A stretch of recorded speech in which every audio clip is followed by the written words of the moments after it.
And getting into a boat, he crossed over and came to his own city. And behold, some people brought to him a paralytic lying on a bed.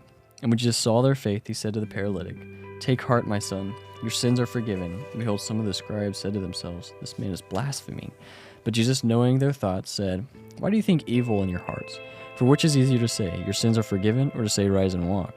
But that you may know that the Son of Man has authority on earth to forgive sins," he said then to the paralytic, "Rise, pick up your bed and go home." And he rose and went home. When the crowd saw it, they were afraid, and they glorified God, who had given such authority to men.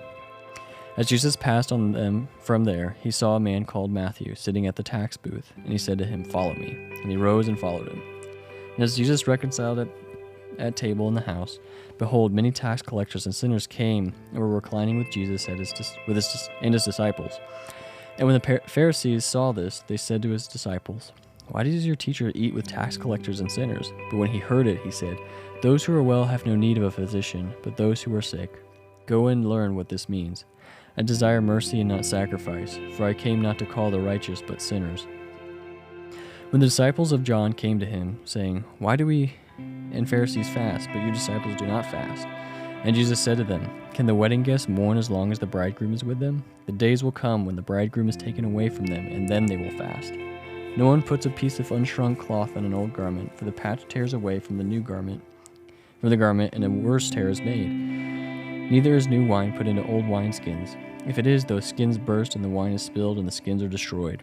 But the new wine is put into fresh wineskins, and so both are preserved." While he was saying these things to them, behold, a ruler came in and knelt before him, saying, "My daughter has just died, but come and lay your hand on her, and she will live." Jesus rose and followed him with his disciples. And behold, a woman who had suffered from discharge of blood for 12 years came up behind him and touched the fringe of his garment. For he said to herself, "If I only touch his garment, I will be made well." Jesus turned and seeing her said, "Take heart, daughter, your faith has made you well." And instantly the woman was made well.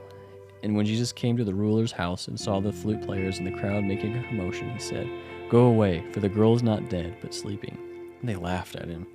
But when the crowd had been put outside, he went in and took her by the hand. The girl arose, and the report of this went throughout all the district.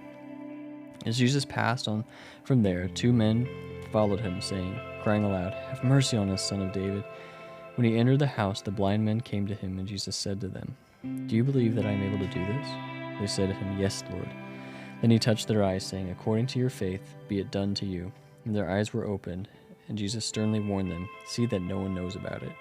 But they went away and spread his fame throughout that district. As they were going away, behold, a demon-oppressed man who was mute was brought to him. And when the demon had been cast out, the mute man spoke. And the crowds marveled, saying, "Never was anything like this seen in Israel." But the Pharisees said, "He casts out demons by the prince of demons." And Jesus went throughout all the cities and villages, teaching in their synagogues and proclaiming the gospel of the kingdom and healing every disease and every affliction.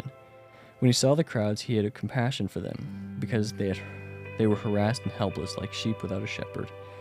When he said to his disciples, "The harvest is plentiful, but the laborers are few. Therefore pray earnestly to the Lord of the harvest to send out laborers into the harvest."